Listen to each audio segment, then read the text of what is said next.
Это актуальное интервью, в студии Сергей Михедов. Здравствуйте. Последние годы правовое регулирование общественных отношений динамично развивается. Нормотворческая деятельность осуществляется на федеральном, региональном уровне и органами местного самоуправления. Как обеспечивается законность данной деятельности? Какими полномочиями в данной сфере обладают органы прокуратуры? Какие нарушения прав граждан и предпринимателей допускают при принятии нормативных актов и как их защищают прокуроры? Об этом поговорим со старшим помощником прокурора республики по взаимодействию с законодательными, представительными и исполнительными органами власти республики, органами местного самоуправления, старшим советником юстиции Юлией Диадоровой.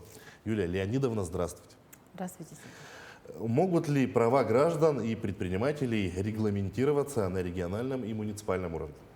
Конечно, органы государственной власти субъектов Российской Федерации, равно как и органы местного самоуправления, самостоятельны в пределах своей компетенции и наделены полномочиями по правовому регулированию отношений, относящихся к их ведению, начиная от утверждения Конституции, основного закона региона, устава муниципального образования, заканчивая утверждением административных регламентов оказания предоставления государственных и муниципальных услуг гражданам и организациям, порядков осуществления муниципального и регионального контроля в отношении хозяйствующих субъектов, которые в той или иной степени, конечно же, затрагивают интересы и права граждан. Какими полномочиями обладают прокуроры в сфере обеспечения законности нормативных правовых актов? Полномочия органов прокуратуры по обеспечению законности правовой базы Российской Федерации, синхронизации ее с правовыми базами регионов и муниципалитетов, они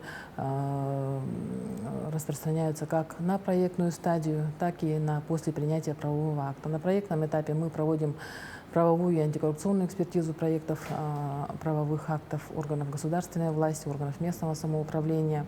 При выявлении каких-либо несоответствий, противоречий нормам федерального законодательства, коррупциогенных факторов, нарушений юридической техники, мы инициатору проекта направляем предложение об устранении данных недостатков. Если же противоречие нормам федерального законодательства или иные нарушения выявляются уже в принятом акте, то прокуратура наделена полномочиями по оспариванию таких правовых актов. Протест прокурора подлежит обязательному рассмотрению в течение 10 дней со дня получения акта прокурорского реагирования. Если речь идет об актах законодательных, представительных органов, то на ближайшем заседании данного органа протест прокурора должен быть рассмотрен. Также у прокуратуры есть возможность оспаривать законность правовых актов в судебном порядке в полном объеме или частично. Процесс данный регламентирован Кодексом административного судопроизводства Российской Федерации. А может ли прокурор пресечь нарушения еще до принятия правового акта? Конечно, да. Как я уже сказала, мы проводим правовую экспертизу и антикоррупционную экспертизу проектов нормативных правовых актов, как муниципального звена, так и региональных проектов. На сегодняшний день органами прокуратуры наиболее часто выявляются в проектах такие нарушения, как, естественно, противоречие нормам федерального законодательства, учитывая, что оно довольно стремительно меняется. Мы оказываем содействие и органам власти, и муниципалитетам в приведении правовой базы в соответствие, указывая на недостатки уже на проектном этапе. Наши предложения, как правило, рассматриваются и очень конструктивно рассматриваются, и удовлетворяются, все недостатки устраняются еще до принятия. Какие нарушения наиболее часто выявляются при экспертизе проектов нормативных правовых актов? Да, как я уже сказала, на сегодняшний день мы оказываем содействие активное в приведении правовой базы Республики Саха-Якутия и муниципальной базы в соответствии с федеральным законодательством.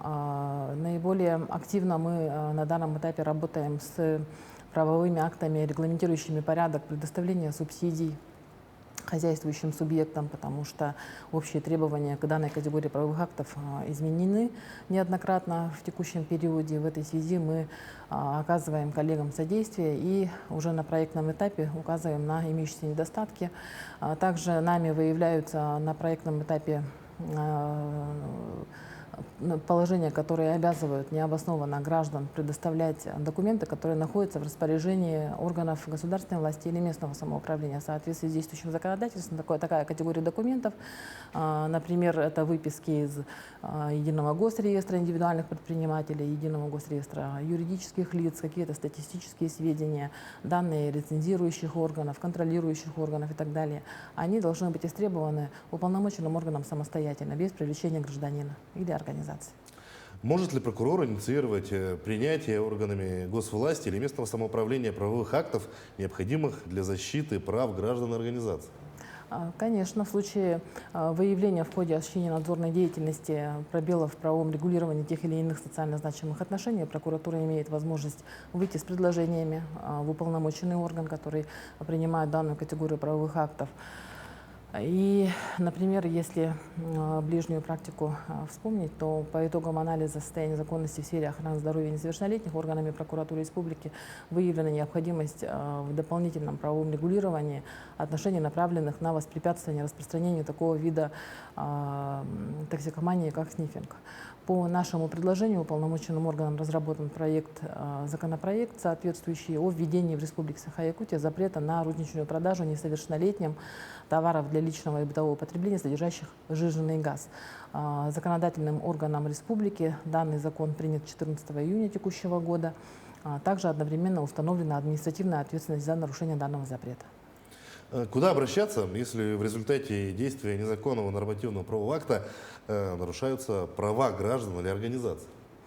Гражданин имеет возможность обратиться как в орган, принявший и издавший данный акт, поскольку данный орган имеет возможность оценить свой правовой акт и принять решение о его корректировке.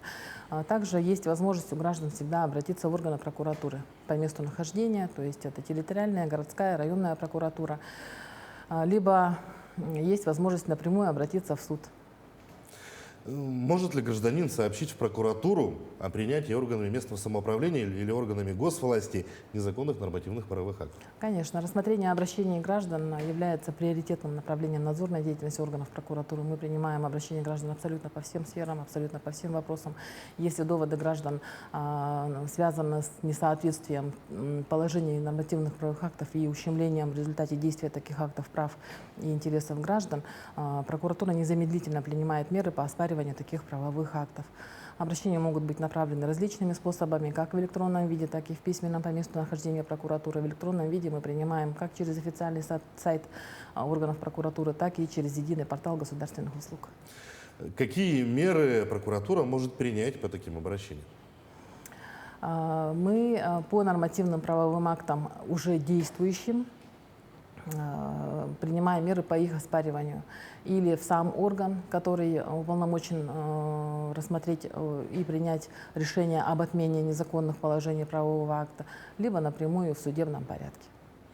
Юлия Леонидовна, спасибо, что нашли время, пришли к нам, ответили на наши вопросы. Желаем вам успехов в вашей работе. Спасибо. Ну, я напомню, вы смотрели актуальное интервью. Оставайтесь на нашем канале.